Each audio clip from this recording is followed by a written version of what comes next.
para ma-receive natin yung word from the Lord. So, kumusta na kayo?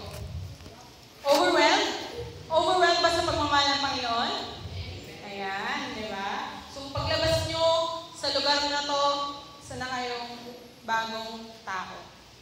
So, ayan. So, as we go along, punta tayo ngayon sa session 8. Thank God for your forgiveness. So, isa sa mga objective ng encounter ay yung maintindihan natin kung sino tayo at ano ang ginawa ng Panginoon para sa atin na magiging dahilan upang magkaroon tayo ng labis na pasalamat. Kasi minsan, diba, parang in our lives, lagi natin narinig yung pangalan ng Lord. Lagi natin narinig, Jesus. Jesus. Diba, nakikita natin sa bumper ng sasakyan, tapos sa Facebook, yan, nandyan parati yung pangalan ni Jesus.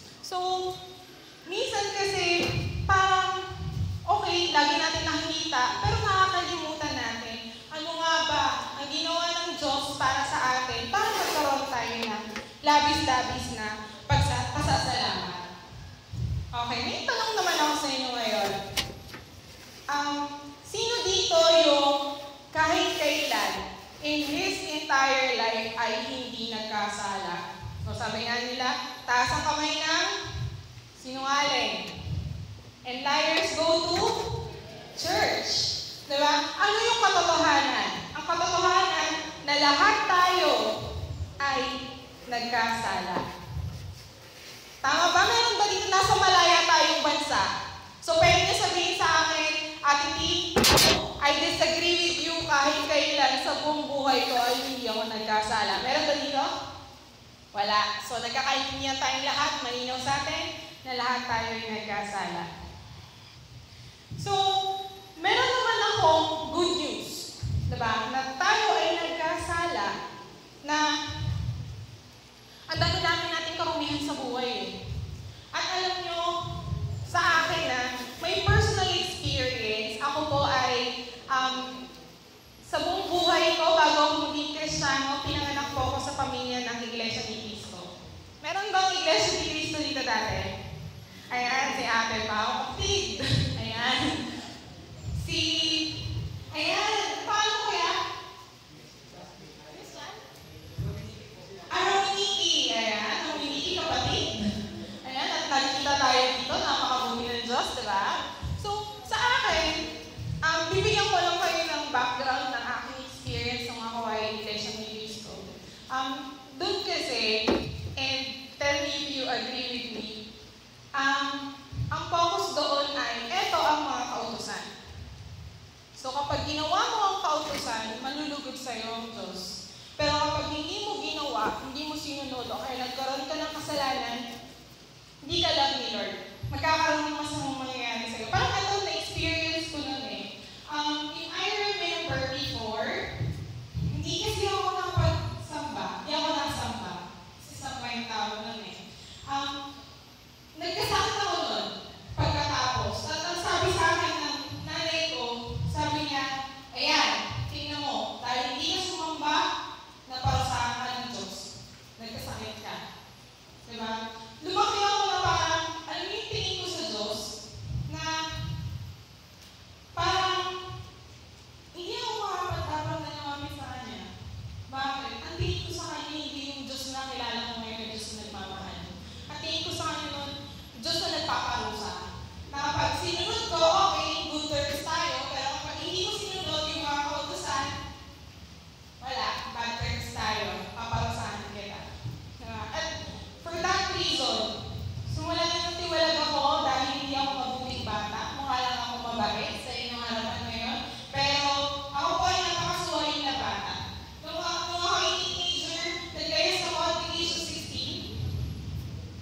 So maaga akong nagkaroon ng boyfriend, ganyan, na hindi ako bumalik sa pamilya ko nang matagal na panahon. Nagtago ako nun, kahit hinahanap ako ng mga magulang ko. Nag-pretend ako na ako ay 21 years old, nagtrabaho ako sa isang Korean English online something na center. So, natiwalag ako eh. Alam niyo, wala na akong pag-asa. Kasi hindi ko na wala nang nag-invite sa akin nun eh. Yung for 4 years, 5 years, kahit kailan sa buhay ko, hindi ako pumikit at hindi ako nanalangin sa Panginoon. Bakit? Kasi yung tingin ko sa sarili ko noon, hindi ako marapat-dapat. Paano makaharap sa Panginoon kung ang dami kong mga pagkukulang na ang dumi-dumi ko, yung pakiramdam ko sa sarili ko na kung parang papel, na kung eto ako, hindi ako ganito kaputi. Dahil sinuway ko yung magulang ko, binastos ko sila, hindi ko sila nirespeto, nakasakit ako ng ibang tao, marami akong nagawa na I know na hindi natutuwa sa akin yung Panginoon. Marami akong kasalanan. Kung itong papel na nakita yung maputi, siguro kung ako to, siguro may mga dugo to, tapos may mga grasa. Kasi ganun talaga yung tingin ko sa sarili ko, hindi ako makalapit sa Panginoon. Bakit? Kasi inisip ko, grabe, sobrang dami kong kasalanan. Pero, alam niyo naman, na napakapalad ko, I'm so blessed na I've learned na no matter what you've done, kahit sino ka pa, ano pa yung nagawa mo, ay meron kang kalayaan na lumapit sa Diyos at ikaw ay patatawarin niya. So, i-discuss ko lang sa inyo yung dalawang klase ng forgiveness. Ayan, two kinds of forgiveness. The first one is judicial forgiveness. So, ito po, when we trust Christ as Lord and Savior, we receive forgiveness from the penalty of sins. So, nagkakaroon tayo ng kapatawaran nung tinanggap natin si Jesus bilang ating Panginoon at tagapagligtas. Ngayon naman, yung pangalawang klase ng forgiveness is parental forgiveness. So, when we, as believers, confess our sins, kapag inamin natin ang ating mga kasalanan, we receive parental forgiveness, and this maintains our fellowship with God, our Father. So, may explain ko yan yung parental forgiveness. Kunwari, dito yung may mga anak na. Ayan, syempre yung mga mamis natin sa dulo. So, sila siguro yung makaka-relate nito. Pero, I'm sure, kayo nakikita ninyo yung relationship ng isang magulang sa isang anak. Kunwari, ako si Jack at si Sam, di ba? Ay ang anak. Kunwari lang. Ayan. So, si Sam, kahit anong gawin niya, sirain niya yung drums, kahit na magkalat siya dyan, kahit na anong gawin niya, mahal ko pa rin siya. Diba?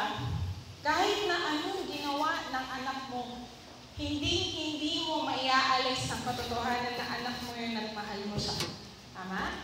Diba? Bakit? Kasi I know na sa akin kasi at one point in my life, ayoko lumapit sa Panginoon. Bakit? Kasi iniisip ko yung mga pagkakamaling nagawa ko, iniisip ko yung mga kasalanan na nagawa ko, at nakalimutan ko ng Diyos tatay ko.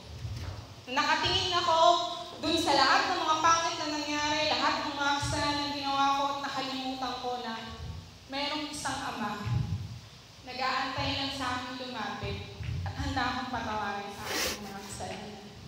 Hindi ko alam kung ano yung istorya ng buhay niyo, kung pareho. Kung ano yung mga kasalanan na nagawa niyo nung nakaraan. Hindi ko alam kung katulad ko, hindi niyo rin respeto yung mga magulang niyo. Hindi ko alam kung nagkaroon kayo ng illicit relationship, na nagkaroon kayo ng yung mga acts that's not righteous before God. But right now, I'm telling you, if you will surrender your lives to Christ, you will receive forgiveness. Kasi wala naman talagang perfect eh. Diba? Kilala niyo ba si Haring David? So, lahat tayo kilala siya. Diba? Si Haring David, nandun siya sa isang pamilya na yung parang ginagawa yung mga kuya niya eh. Na eto ba yung makakatalo kay Goliath, diba? Parang naging last option siya. Pagdating sa lalaban, sa kung sino makakatalo si Goliath niya. Pero ano yung ending? Eto si David, dahil sa tulong na rin ng Panginoon, dahil mahal niya si Lord, diba? Bigyan ng Lord ng abilities si David para matalo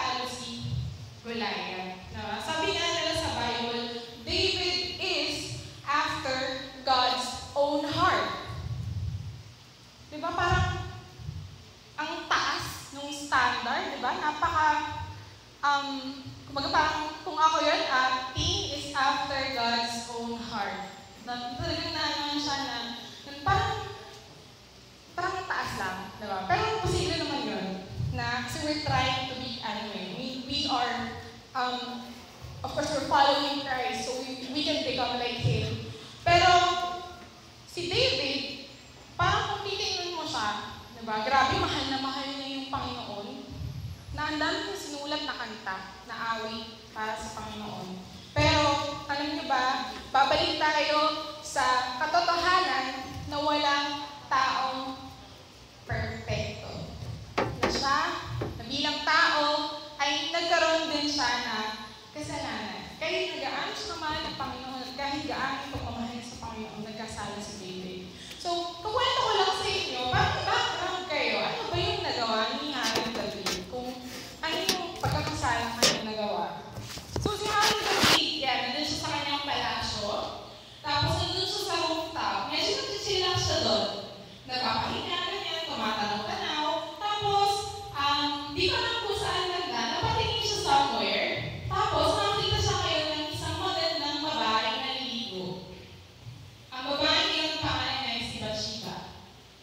So sabi niya ngayon doon sa utusan niya, uy, ganda ng chika babes na yun.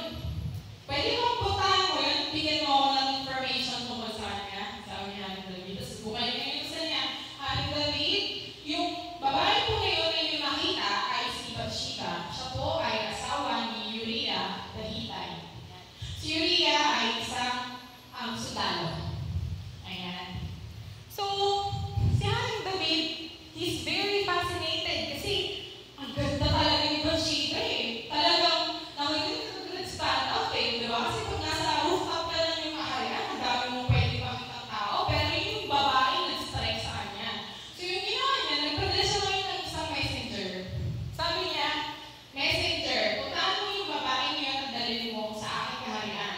So, so yung si Bathsheba, kasi syempre, hari si Haring David, sumama siya dun sa messenger. At, ano nangyari? May nangyari sa kanila. So, may asawa. Again, babalikan ko lang si Haring David ay isang hari, meron siyang mga ibang asawa, at si Bathsheba ay may sariling asawa na nasa gitnaan. Na yung asawa niya ay lumalaban para kay Haring David, para mag-conquer ng lands para kay Haring David. So, ayan, umuwi na si Bathsheba. Tapos, lumipas yung mga araw, meron na-receive na message si Haring David. 3 words. Wala niyo, ano yung 3 words na yan? I love you? Hindi eh. Okay sana, I love you eh. Kasi medyo nakakailig yun eh. Pero ang sabi, ano yung 3 words na yun? I am pregnant. Diba? So, I'm not sure kung sa ganyan mga edad, diba? Parang makareceive ka ng message, I love you, okay pa eh. Pero yung I am pregnant, naku po. I am pregnant, patay tayo dyan. Diba? So, ngayon sa Haring David, nag-isip siya ngayon ng, ano ba yung gagawin niya? So, pinatawag niya ngayon, meron siyang commander, si Joab. Pinatawag niya ngayon si Uriah, yung asawa ni Bathsheba. So, mula sa digmaan, pinauwi siya. Sabi niya, umuwi ka sa inyo, tapos bibigyan kita ng mga regalo, ganyan. Pero itong si Uriah, hindi siya umuwi. Kasi ang stand niya, bakit ako uuwi? Na makikipagsiping ako sa asawa ko, yung mga kasama ko, lumalaban sa digmaan, na yung buhay nila nakataya para manalo sa digmaan. Samantala ko, papasarap ako ng buhay. So, wala. Di ko alam yung plot ni Haring David kung bakit pinapauwi niya si Uriah. Pero yung nangyari, bumalik na ngayon sa digmaan. Si Uriah. Tapos parang iniisip na ngayon ni Haring David, sige, ganito ha, hindi ka nag-fall sa plot ko, sa plano ko. Ganito yung gawin mo ngayon, Joab. Kaya si Uriah, ilagay mo siya doon sa kwartel ng digmaan na pinakamahirap, na nandun yung mga pinakamagaling. Tapos pagkatapos doon, matras kayo, iwanan mo siya. Ano yung ending? Ginawa ni Joab, tapos namatay si Uriah. So, nakuha ba ni Haring David ang gusto niya? Oo, naging asawa niya si Bathsheba. na, ayun, siguro, nagmamahalan sila, ganyan. Pero nakuha ni Haring David yung gusto niya. Pero hindi natuwa si Lord sa ginawa ni Haring David. Alam niyo ang ginawa ni Lord? Inausap niya ngayon si Nathan. Si Nathan ay isang propeta. Diba? Yung mga propeta ng mga panahon na yun, sila yung mga nakaka-receive ng mensahe mula sa Panginoon at nagde-deliver nun sa mga tao na gusto ng Panginoon na maka-receive ng message from Him. So, si Nathan ay nagpunta doon sa kaharian ni Haring David at ang sabi niya, may ano siya doon na parang merong isang lalaki, may tupa siya, tapos meron naman isang mayaman na maraming tupa, merong dumating, tapos ang hinanda nung lalaking mayaman ay hindi isang tupa na meron yung lalaking mahirap. Ayun, si Pinay yun. Sabi niya nga ni David, ay grabe, napakasama ng tao niya, tapos sa kanya mamatay. Sabi niya ni David. Sinasabi ni Nathan, alam mo, yung tao yun, sinasabi mo, ikaw yun. Dahil yung asawa, yung isang tao ko, mahirap, lumalaban para sa'yo, ang meron siyang kayamanan niya, asawa niya, anong ginagawa mo. At doon, sinabi ni Nathan, yung mensahe ng Panginoon sa kanya. Alam niyo ang nangyari yung sinumpa sa Haring David. Sabi niya ng David, sige. Ang sabi ng Panginoon, sige, patatawarin kita sa ginawa mo. Pero, tandaan mo, ang bunga ng pagmamahalan niyo, mamamatay. Yung anak niyo, na naging bunga ng iyong pagkakasala, yung pagkakamali, mamamatay. Siyempre, si David, close lang ni Lord. Close sila. So, yung ginawa niya, pray siya. Lord, nag-fasting siya, naglagay siya ng abo sa ulo niya, sinabi niya, Lord, with all my heart, Lord, I repent of my sins, na humuhayaan na mamatay yung anak ko. Pero nangyari, namatay din yung anak niya. Lungkot ng storya, no? Diba? Sipin mo, yung anak yun mahal na mahal mo yun, pero namatay, bakit? Dahil sa pagkakamali na gawa niya. Dahil sa pagkakasala na gawa niya. Alam niyo, yun dun sa pangyayari sa buhay ni David, yan, dun natin mauunawaan. May relate natin yung buhay natin dun. Ano ba yung maaari natin maranasan kapag tayo ay patuloy na namuhay sa kasalanan? So, number 1,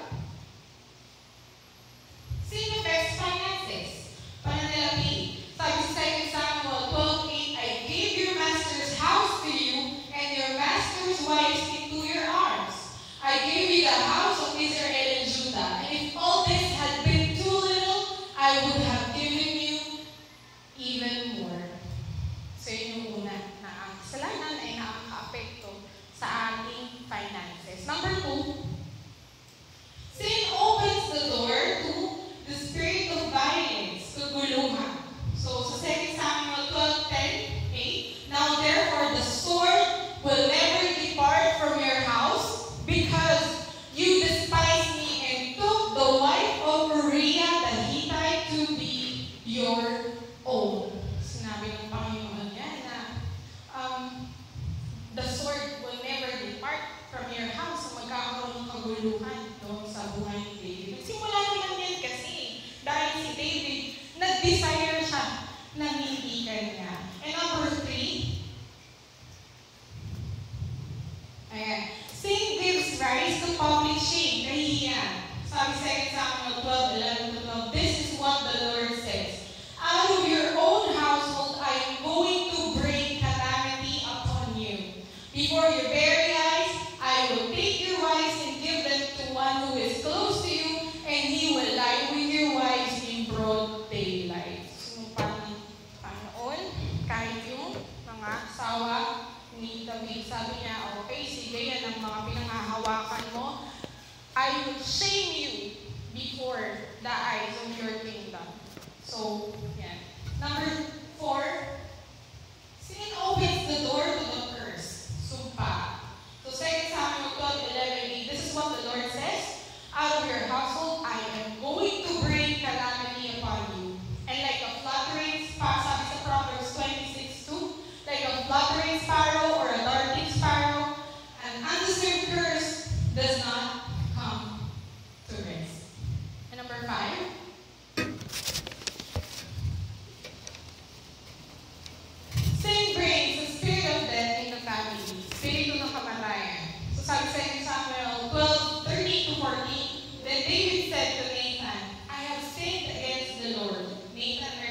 will die. Mamamatay ang kanyang anak. So, sa mga sinabi natin kanina na marka ng isang buhay na namumuhay sa kasalanan, I want you to take your time. Sinasabi niyo yung sarili niyo. Tingnan niyo yung mga pangyayari sa pamilya niyo na meron ba kami nito problema sa finances na kahit anong gawin ng mga magulang ko na pagtatrabaho, kahit na anong gawin nilang pagninegosyo, kahit kailan hindi naging sapat, laging kulang. Na kahit anong gawin kong pagtitipid, hindi naman ako gumagastos, pero baon na baon pa rin ako sa utang. Na, tingnan nyo, siyasatin ninyo, sa pamilya nyo ba, laging merong pag-aaway, na kahit kailan, hindi kayo mapayapa, na ang gusto mo lang naman yung mabuting pamilya, yung gusto mo lang naman yung masayang pamilya na sabay-sabay kumakain, pero kahit kailan hindi nangyari. Yung mga magulang mo, hindi magkasundo, diba? Yun, tingnan mo ngayon yung buhay mo. Ngayon ba, hindi ka makalabas ng bahay nyo? Bakit? Kasi ayaw mong makita ka ng ibang tao. Kasi iniisip mo, naiisip nila, di ba, ayan yung drugista. Di ba, ayan yung pumatay ng ganito. Tingnan natin, sa pamilya ba natin, merong sumpa na yung nanay mo nagkaroon ng ganitong sakit, tapos nalaman mo pala, yung sakit na meron yung nanay mo, yun din yung naging sakit ng lola mo, yun yung naging sakit ng great-grandmother mo. Baka meron ng sakit. Na, tingnan mo, sa pamilya niyo ba, merong namatay na unexpected, na parang hindi mo inaasahan, pero bigla mo nang kinuha yung buhay niya. Sinasabi natin yung sarili natin na right now, I want you to think, meron pa akong dapat na gawain o yung kasalanan na gusto ko sa Panginoon. Kasi, ano nyo, yung mga yan, lahat ng mga banda na yan, ibugiwas siya. Kapag tayo ay lumapit sa Panginoon, na mag-confess, magsabi sa Kanya, Lord, ito, yung mga kasalanan na nagawa ko.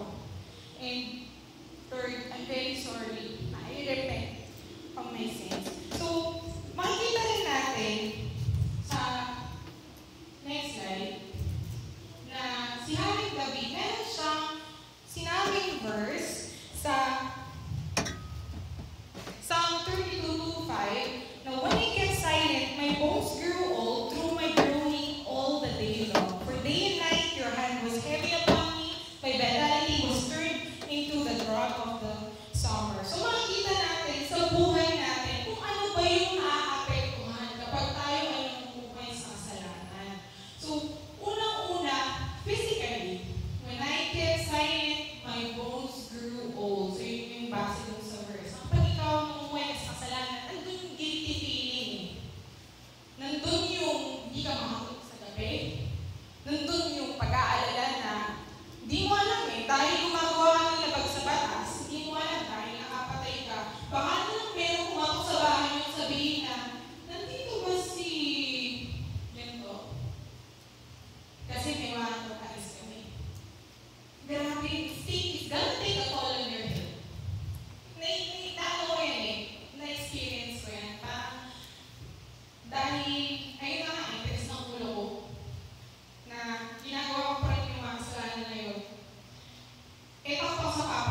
Diba?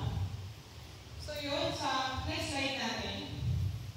Ayan. Sabi, sa awit 32:5, ako ay lumapit sa iyong harapan at sila'y inalin. Ang aking ginawang pagsalansan, di ko nilihim. Pinagpasyan ko lahat ng ito sa iyo ay idahin. Ito ay sinabi ni Haring David sa Panginoon na, alam niyo, God is willing to forgive us.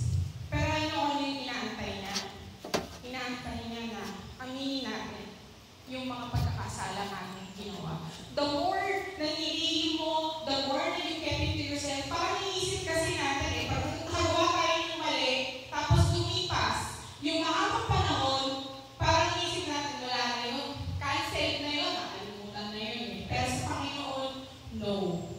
Inaantay niya na lumapit tayo sa Kanya at aminin yung mga kasalanan natin ginawa, na ito ay ating idain sa Kanya at tayo ay magsisi. So yung next slide natin. Ayan. So sabi sa awit 32:1, mapalad ang tao na pinatawad na iyong kasalanan at nilimot na rin ang kanyang gawang pagsalansa. So when you go to God, alam mo, one thing that I realized in my life, na grabe, it took me many years. Nahirapan yung kalooban ko. Alam ko din in my heart, hinanap ko yung Panginoon, pero nahirapan akong lumapit sa Kanya, hindi ako lumapit sa Kanya. Pero, ang kailangan ko lang palang gawin, lumapit sa Kanya. Tsaka aminin yung mga kasalanan ginawa ko. Tsaka magsisi. Natulad ng isang ama, na kahit anong gawin ng kanya, ang Panginoon, handa rin limutin yung lahat ng mga kasalanan ginawa ko. Alam niyo, ganun din siya sa inyo. Na I know na as we speak, check your heart. Meron pa ba akong ginagawa na kasalanan? Kung ako sa inyo, ang kasalanan niyo, suko niyo yan. Kadalasan kasi, ayaw natin bitawan yung kasalanan. Bakit? Kasi hirap na hirap kong mag-let go. But this is what I realized in my life. As you let go of something for God na nahihirapan ka, He will replace it. He will replace it with things, with people. He will bless you more than you can ever imagine. Next slide tayo. So ano ba yung definition ng repentance? Ano ba yung definition ng pagsisisi? Godly sorrow leading to true change.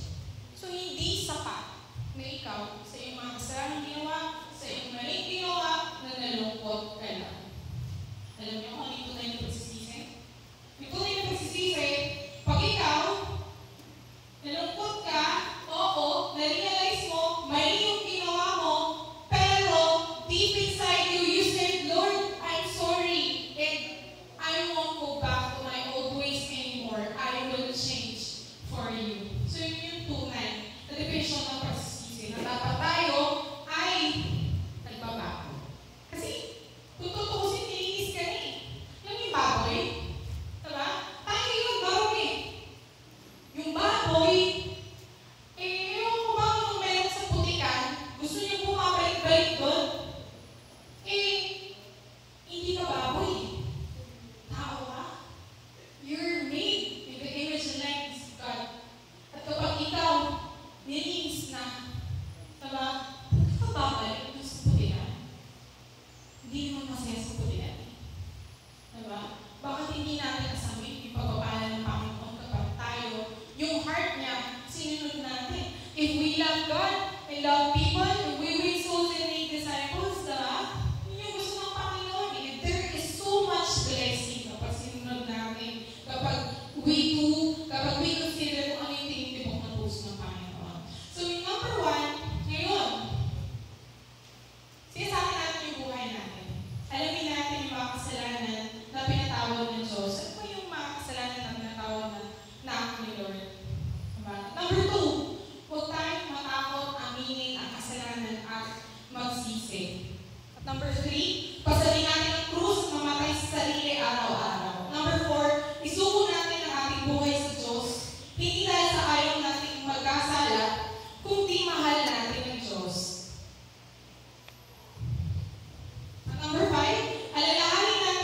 Kung saan tayo inalis ng Diyos, inalis ka sa kulitan, nilagay ka sa tabi niya.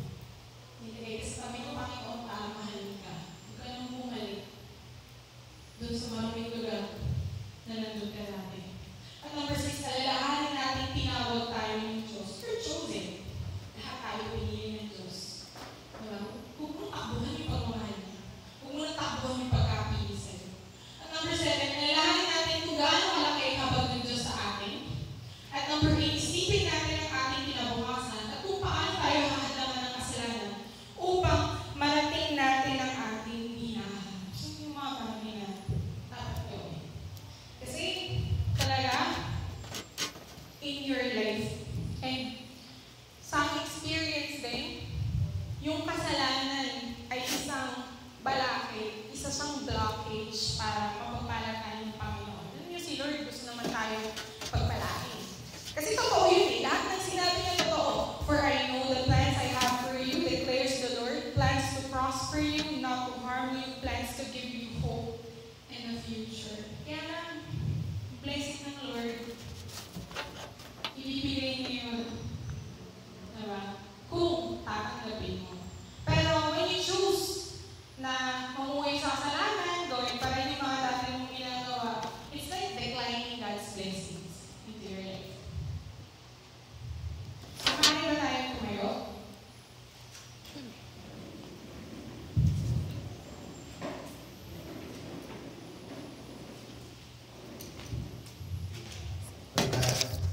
Lord, thank you sa session na ito. We pray for deliverance and healing. Ano po mga bagay na nagawa namin, nagtitiwala po kami, they are forgiven, and by the blood of Jesus, kami po ay nagtideclare ng freedom. In Jesus' name we pray. Amen. Amen. Ako po tayo. Page 1 tayo. Page 1. Page 1 yung tayo. Sagutan natin mabilis. So, ito yung mga parang kasi ay mga puso tapos parang sila yung word. So tayo. Una sa mga naman. So gusto sa lahat sa ang tao. So yung mga kaya sa, thank God for your grace. So mga natin na cover. Ay, yung hindi natin. Kung tayo, ano ang ginagawa mo sa atin? Nakita niyan, kung magawa tayo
siya. Tapos yung kaya sa kanila, na, kung masasabi niya, pero kung natin yun, pero hindi password, sige naman natin, yung number, yung sinabi sila, sinita sa kapila, kaya kung tayo sige naman sinabi sa mga kanila, ang gusto naman ako kasi mga so, kita niyo punta, doon sa kanya nagdagdag sabi niya, eventually, na, ang pera sa laki, kung sa, kasi naman sa mga laki ko pa, tapos, ang kita, ay kung kaya, hindi ko pa, kaya kung kaya, yung sinabi, sabi niya, ay, bakit, bakit sa tatas naman, sabi niya, sinabi niya, okay, sa amin, yung sa ako, kasi ako, kaya siya na sa mga ako, at o, sinabi niya, yung isa ko, sabi niya, ano mo namin sinabi, sabi niya, sige, ang sa mga sigawan na, sino, pero, lang, buwan, buwan, buwan, nagbuhat, nagbukasan, nagbukasan,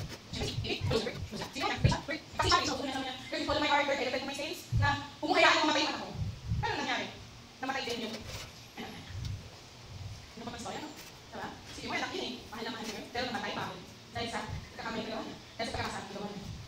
Alam niyo, yung doon sa pangyayari sa buhay ng gabi, yan, doon natin mauunawaan eh. Mag-relate natin yung buhay natin. Ano ba yung maaari natin maranasan kapag tayo ay patuloy na namuhay sa kasalanan? So, number one, sino best finances? Pananalapi, sabi sa example, 12:8, I gave your master's house to you and your master's wife into your arms. I gave you the house of Israel and Judah. If all this had been too little, I would have given you even more.